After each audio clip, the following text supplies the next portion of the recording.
in as good a shape as you're going to be. But let's talk about what we're going to see from these girls later down the year. I'm telling you what, when January rolls around, you're not going to want to play the Lady Tigers. That's right. They're gonna fix. Hopefully, they'll be able to fix a lot of the little things. You know, there's not a lot of big stuff broken right now. And getting behind her, Givens goes for the steal. It didn't work. Holden scores the layup. Yep. All the little things that I've seen tonight or today. 3 for Heights is going to go. No, back of the iron. Are all fixable things, Steve. You know, you get a girl trapped and we foul instead of holding our position. We fail to block out. A little turnover here and there. All those things are all fixable. And you would hope the thing that Coach Dooney calls good shots and are good shots because they can hit them. They chart everything they do. There's a foul on Hines with a push. They're in the double bonus. But he says all those little things, they chart, and he knows who his shooters are and what they can do. They're just going to have to hit them in games. Yep. And if he keeps allowing them to shoot, showing confidence in them, they'll get confidence that they're just going to fall. Yeah, my college coach used to say even a 3-legged dog can hustle. And as a coach, hey, if you can get your kids to get out there and hustle, boy, you've won part of the battle right there. And our girls are definitely doing that. So again, boy, I think our girls have a ton of potential. And we got some young ones out there too. Yes. They're almost all young. And not many of these young ladies played together last year. There's a lot of new faces. There's a foul. That one's going to be on. Let's see who's he got. Duffy? Nope. He's going to go with Harding on the foul. So it's a double-digit lead, and it got tight. The Lady Tigers got to within 1, and then when you start pressing, and that's going to happen. Some backdoor things are going to hit you. The press is going to get broken, and that's kind of where this lead is stretched out to. It's definitely not now a 13-point game, but it hasn't been that kind of game lately. It was early. Lady Tigers battled back in it. It was 45-43 at the quarter. Lady Tigers did get it to within 1, but then give up a big 3.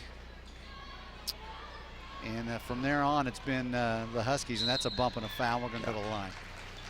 Yeah, the Huskies didn't have a turnover against our press last couple minutes here, and I think that's something our Lady Tigers are going to need most of the season is forced turnovers off of our press. And you got, I tell you what, Edmond North's got something a little unique in that they've got a 5'11" guard that can help break that press. Yeah, they can. Another missed free throw. That's a travel. Yeah. They handle the ball well. They can beat your press. They can run the floor pretty well offensively, to fast break. But I was kind of surprised that they seemed a little stagnant in a half-court game. Yep. Oh, nice pass. Oh, just couldn't get the handle on it quick enough. Oh, bounced off. Oh. Battling for it in there, and just a couple of girls going for a loose ball, and Givens got an elbow to the stomach, all unintentional. They were just battling hard in there. Steve, one of those little things that I was talking about earlier that can be fixed. If we give that young lady right there a bounce pass, I think she scores on that. Yeah. Instead of having to catch it with her hands like that, right, coming right at her. Right in all the traffic there. Boy, bounce passes in the shooters like bounce passes, I'll tell you that.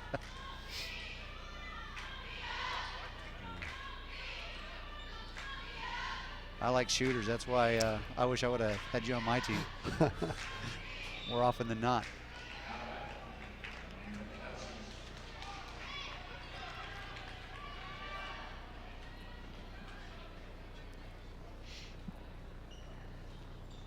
Broken Arrow boys coming up after this one.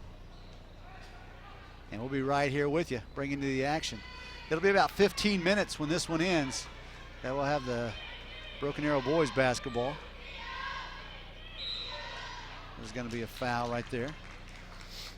So Lady Tigers are going to play Tulsa Nathan Hale tomorrow.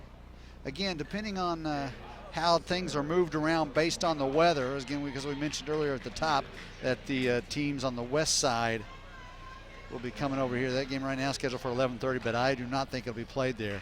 I think there's either going to be Putnam City West or Carl Albert games going to be moved up to that time slot or even earlier. So look for that. on the girls' side. On the boys, Broken Arrow and Stillwater coming up. So two teams that just played in the state championship football game. One was victorious, that being so the Broken Arrow Tigers. Stillwater losing to Bixby. So we're going to have some players not yet ready to play. We've got some football players that are taking a little bit of time away before they come out and play basketball. Doing for three. Good look, and she got it. Nice. Well done. Nice pass, nice shot. Lady Tigers fall on this one, 67-56. But again, let's reiterate the things that we like that the Lady Tigers can do. I saw some teamwork out there that was impressive. Girls are unselfish with the ball, passing the ball around. They're getting after it. We've said it over and over and over. The hustle and energy these girls play with is good. And right here, the last few seconds, we're clearly defeated. You know, it's a 10-point game late, and our girls are still running around like it was the first minute of the game. So those are all positive things that Coach Dooney and his staff can build off of. Lady Tigers are 0-2 so far on the season, but Mike Dooney does have these girls playing hard, and they are fun to watch. So come out and check them out again tomorrow. We'll check BA Tiger Sports somewhere, whether that's BATigersports.com or BA Tiger Sports on Twitter or Facebook, and you'll be able to figure out what time they're playing tomorrow because, as I mentioned up at the top, things may change based on the weather. We'll be back with you in about 15 minutes for BA Tigers and Stillwater Pioneers on the boys' side. This has been Steve Cowan for Mickey Replogle. Thanks for joining us for the girls' game.